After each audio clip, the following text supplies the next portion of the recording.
John, firstly, can you give us an update on fitness, in particular, Kieran Tierney? Yeah, obviously, we've seen he had an issue the other night. Obviously, stretched it off. He's got an issue with his hamstring, and as we speak, he's heading home to be assessed by Arsenal. And that's all I can really see at the moment. They'll obviously give you updates as they have it. But he's obviously extremely disappointed. If we do progress and we move through the tournament, I'm sure he'll be back to support us. But, you know, he's a young lad, he's got plenty of time, and he's got to make sure that it's right for his return. How big a blow is that for Scotland then? Yeah, well, it's a blow because he's one of our top players, and, you know, in the tournament football, you need your best players on the park. And in particular with him, he gives that balance down the left-hand side with Andy Robertson and Callum McGregor, and they combine really well. So whenever any team loses their best players, then it will affect the situation. But it also is an opportunity for somebody else to step in. And, you know, we went to the game the other night against Switzerland, and everybody was itching after the performance against Germany. So, you know, there's an opportunity there for somebody to step forward and make a claim for it. Does it open up the possibility of maybe changing the system, because you have been doing that in some of the friendlies, given that, as you mentioned, how Robertson and Tierney dovetailed? I think Steve's always talked about being flexible. And for a long spell, we went with the 3, and then we changed it just before we played Ukraine a few years ago. So we are flexible. We've played 2 different systems already. But again, I'm not going to give a great deal away to the opposition because, you know, that's strictly private. So there is a possibility there. Obviously, we're only 2 days after the game and everybody's recovering. So we've had a really light session this morning. And we'll have good conversations, meetings this afternoon, and then we'll decide on systems, players, who's fit, who's not fit, if there's anybody, who's tired, who's not tired. And I'm assuming everybody there'll be nobody out there who'll be tired because everybody wants to play. Is that what you've learned from the last Euros between game 2 and 3? Because it seemed at the Croatia game last time that the team seemed a bit jaded with all the effort they put in game 2. Yeah, but let's not forget the effort we put in the other night, and both physically and emotionally. It was a good night. It was a good way to pay people back, in particular the Tartan Army and the people back home. So it was a good way and a good performance against an extremely good opposition. I mean, and I'm going to diverse a little bit, but we're talking about an opposition, yeah, who's qualified for the last 5 major tournaments. So we knew we were in a difficult group, but we're now sitting here with the opportunity to try and get into the last 16.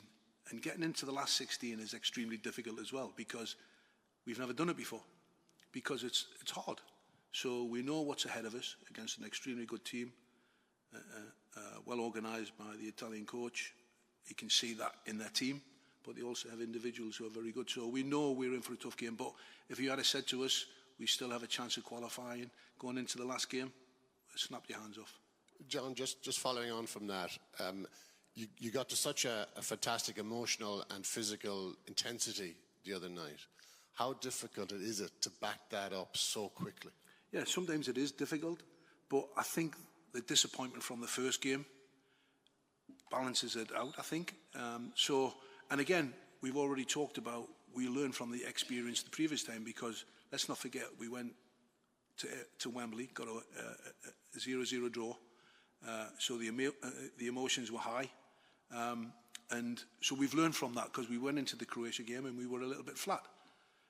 So we're hoping that we have learned from that. We'll do things to try and make sure that we're not flat. And like I say, if you think about the reaction of our fans, we've seen it after the game when we got on the bus, driving back to the hotel. The people in the street were incredible. We get back to the hotel and there's a reception waiting for the players, which was amazing. Now, if that can't inspire you, and even if you are tired to go through that next step, then we shouldn't be involved in football. So, you know, we've got things in our favour, but let's not forget we're playing a good team. On that, Hungary, they've got no points, but they've had really, really impressive passages in both games. What do you see from them that kind of, earns your respect and maybe a little bit of concern too? Well, let's not forget prior to the tournament as well. I think they lost 1 in 15 games, so that tells you everything about them. But the one thing that jumps off the page and what we've seen is they're a very well organised team, very difficult to break down and play counter-attack football. But they have some very good individuals as well. And there's a couple that we know from Bournemouth and Liverpool in particular. So we have first-hand experience. We've got Robbo and Ryan Christie who train with them every day. So we'll tap into those guys as well. But this is going to be a difficult game, and they have to win the game. They have to win the game. We have to win the game. So it should make out for a hopefully entertaining game in our favour. And just the last one for me. I checked this morning because I've nothing better to do with 27 different bookmakers, and the vast majority of them make Hungary favourites for this match. Are you surprised by that? And what do you think of the saying that the bookmakers are never wrong? Well, first of all, I'm not a gambler, so I couldn't tell you about the bookmakers, who the bookmakers are. But what I will say is I can see why they've made them favourites. And I've spoke about the record leading into the Euros. They're a good team. They're a very good team. Let's not forget, and I know this for a fact, they beat England home and away, 4-0 at Molineux. Now, for a team to do that, they're a decent team, and we know that. So we have to give them the respect, and I can see why the bookies have got them favourites, and that's fine. John, you say there that the team must win if they want to progress, but just looking at some of the groups, there could be a chance you could progress with 2 points. With 3 points. Sorry. Yeah. You could progress with 2 points. That's what I'm trying to get at. Yeah, I think it's going to be. Has that been discussed at all? 2 points is. We've not really touched on that. Mm-hmm. We've spoke about we need 4 points for sure. They obviously need 3 points. With the goal difference, but we've not looked at the 2 point situation. So we're going into the game knowing what we have to do, and if we can win the game, that's our priority. You were saying there about the Croatia game, it was a little bit flat. What are the specific things that you're doing to ensure that it isn't flat this time? Well, maybe before the Croatia game, we worked them a little bit harder than we should have done. Obviously, we were based at Rockcliffe Hall in Middlesbrough, and we spent a lot of time on our feet. So I think that is one of the things that we've certainly learned from it. But we've got a bigger medical staff with us this time round. So the recovery, the rest and the preparation is more intense. And we feel that that's more important than anything else. We can work in the classroom when we need to. There are other things that I don't really want to go into, but we have learned from it. Do you feel that there's a mood around the camp, mood around the boys after that positive result against Switzerland, that it's here for the taking now? Doesn't it? Come on. The whole nation is. I've seen it. I've seen that, even yesterday when we got up in the morning, there was still people waiting for us. We drove to the airport. There was people going back to the train station. We went past the train station. It was incredible. And if you as a footballer and myself as a coach, when I listen to the Flower of Scotland, right, and I've been involved, and I'm actually getting a little bit emotional here now because I've been involved in some massive games, right? And when that tune came on, it's the loudest I've ever heard. And it brought a lump to my throat.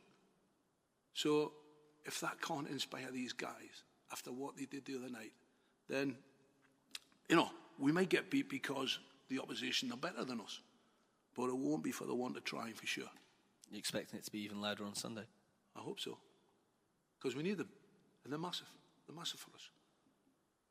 Okay.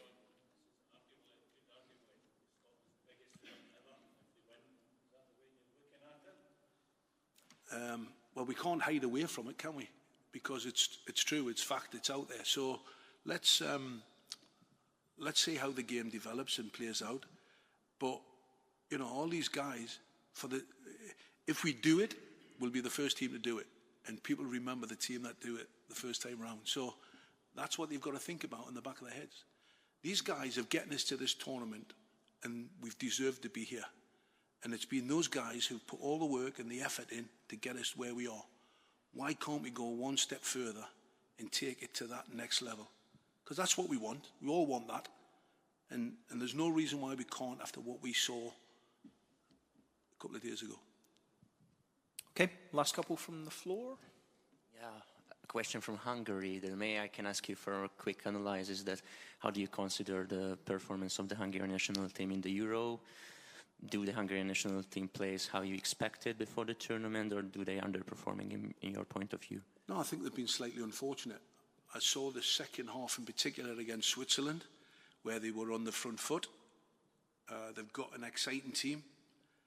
They're very, very dangerous at set players, and we know that. And well organised, you know. And they're here because they're good enough to be here.